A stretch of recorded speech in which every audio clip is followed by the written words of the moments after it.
Welcome to VTV prime. Jaganmohan Reddy గారు తాజాగా ఎమ్మెల్యేలు ఎమ్మెల్సీలు వీళ్ళందరితో కలిసి ఒక సమీక్షా సమావేశం నిర్వహించారు. ఎందుకంటే త్వరలో అసెంబ్లీ సెషన్ స్టార్ట్ అవుతోంది. ఇప్పటికే వైఎస్ఆర్సీపీ అసెంబ్లీ సమావేశాలకు హాజరు కావట్లేదు అనేటువంటిది స్పీకర్తో సహా ఇక అధికార కూటమి పార్టీ నేతలు కానీ మంత్రులు కానీ వీళ్ళందరూ కూడా విరుచుకుపడుతున్నటువంటి విషయం. అయితే అసెంబ్లీకి వెళ్ళకపోవటానికి కారణం ఏంటి అని అంటే, ప్రతిపక్ష నేత హోదా ఇస్తే మనకి ఖచ్చితంగా హక్కుగా మనకు మాట్లాడే సమయం వస్తుంది. కానీ అప్పుడు మాట్లాడే సమయం వచ్చినప్పుడు మనం ప్రతి అంశాన్ని లేవనెత్తుతాము. అది ఆ సమయం ఇవ్వడం అధికార పార్టీకి ఇష్టం లేదు. అందుకే ప్రతిపక్ష హోదా ఇచ్చేటువంటి ఉద్దేశం వాళ్ళకి లేదు. అయినా నష్టం లేదు.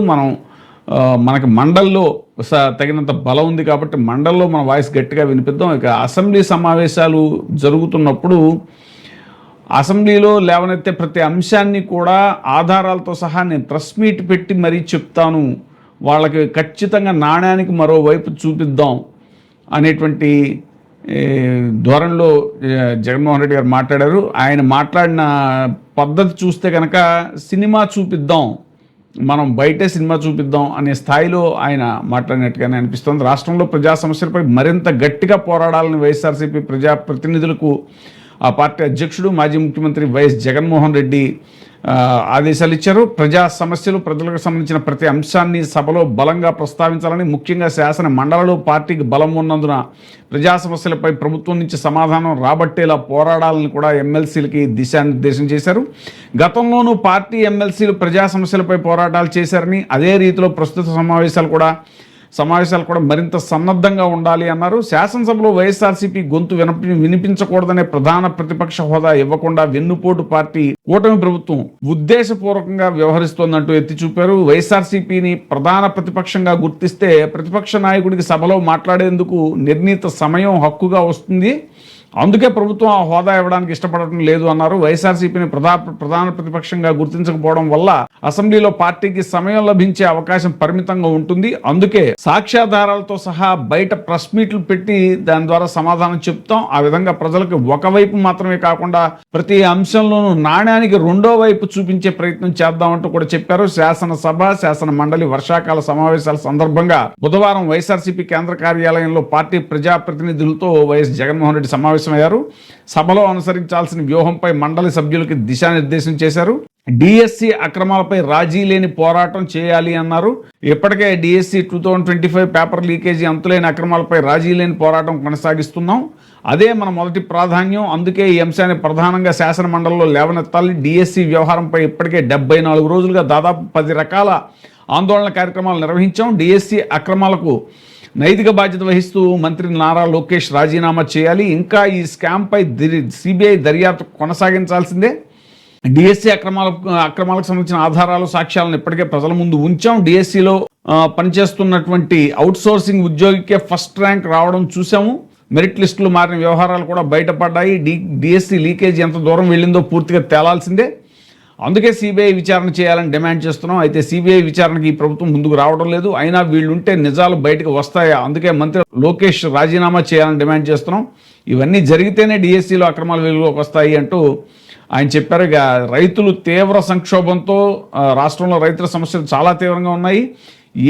చంద్రబాబు ఆర్భాటంగా విడుదల చేస్తున్న వైట్ పేపర్లన్నీ ఎల్లో పేపర్లో, ఇంకా చెప్పాలంటే పచ్చి అబద్ధాల పత్రాలు. ఆ పత్రాల్లో ప్రభుత్వం చెప్పిన అంశాలు వాస్తవాలకు విరుద్ధంగా ఉన్నాయి. ఆ వైట్ పేపర్లోని అబద్ధాలను ఆధారాలు, సాక్ష్యాలతో సహా ఇప్పటికే బయటపెట్టాం. వాటికి సంబంధించిన పూర్తి వివరాలని ఎమ్మెల్యేలు ఎమ్మెల్సీలకు కూడా అందిస్తాం. మన పార్టీ తరఫున ఎవరు మాట్లాడిన సాక్ష్యాలు ఆధారాలతో మాట్లాడాలి అనేటువంటిది ఆయన నొక్కి వక్కాణించారు.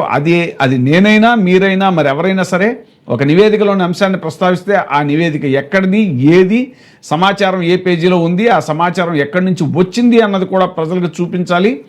సోర్స్ లేకుండా ఆరోపణలు చేయొద్దు. పూర్తి ప్రిపరేషన్తో ప్రజల ముందుకు వెళ్ళాలి. వైఎస్ఆర్సీపీ ఏది మాట్లాడినా సాక్ష్యాలు, ఆధారాలు పక్కా సోర్స్తో మాట్లాడుతుంది. అదే చంద్రబాబు మాత్రం తాను చెప్పే ఏ అంశాలకి సోర్స్తో చెప్పడాయినా, ఎందుకంటే అవన్నీ అబద్ధాలు కాబట్టి పచ్చి అబద్ధాలు చెప్పడమే వెన్నుపోటు పార్టీ పని అంటూ కూడా ఇది చేశారు. ఆయన విజన్ 2020 అని అర్థం లేని యోచనతో మాట్లాడితే చంద్రబాబు విజన్ డాక్యుమెంట్లు అంటాడు. గతంలో కూడా విజన్ 2020 అంటూ నానా హడావిడి హంగామా భారీ ప్రచారం చేశారు. కానీ వాస్తవంగా దానివల్ల సాధించింది ఏమీ లేదు, అందులో చెప్పిన దాంట్లో ఎన్ని సాధించారు వీటికి సమాధానం లేదు. ఇప్పుడు విజన్ 2047 అంటూ హడావిడి చేస్తున్నారు.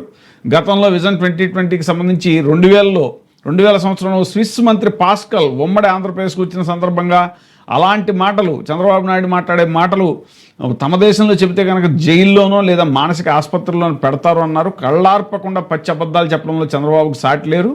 అదే స్థాయిలో అబద్ధాలు చెప్పేలా లోకేష్కి కూడా శిక్షణ ఇచ్చారు. కేవలం అబద్ధాలు చెప్పడం, అదే పనిగా ప్రచారం చేసుకోవడం ఆ పార్టీకి అలవాటు అంటూ కూడా ఆయన దుయ్యబట్టారు. ఇక దిశ వ్యవస్థ రద్దు మీద కూడా గట్టిగా పోరాడాలి మనం అని చెప్పారు. గతంలో కూడా ఆయన దిశ చట్టానికి సంబంధించినటువంటి అనేక డీటెయిల్స్ చెప్పడం జరిగింది. ఎన్ని పోక్సో కోర్టులు ఏర్పాటు చేశారు, ఫోరెన్సిక్ వ్యవస్థను ఏర్పాటు చేశారు, సో ఇలాగా ఎన్ని కేసులు పరిష్కరించారు అనేటువంటి డేటాతో సహా గతంలోని జగన్మోహన్ రెడ్డి గారు ఆ బిల్లుని వాళ్ళు విత్డ్రా చేసుకున్న సందర్భంగా ఆయన ఎక్స్లో మొత్తం పోస్ట్ చేయడం జరిగింది డేటా అంతా.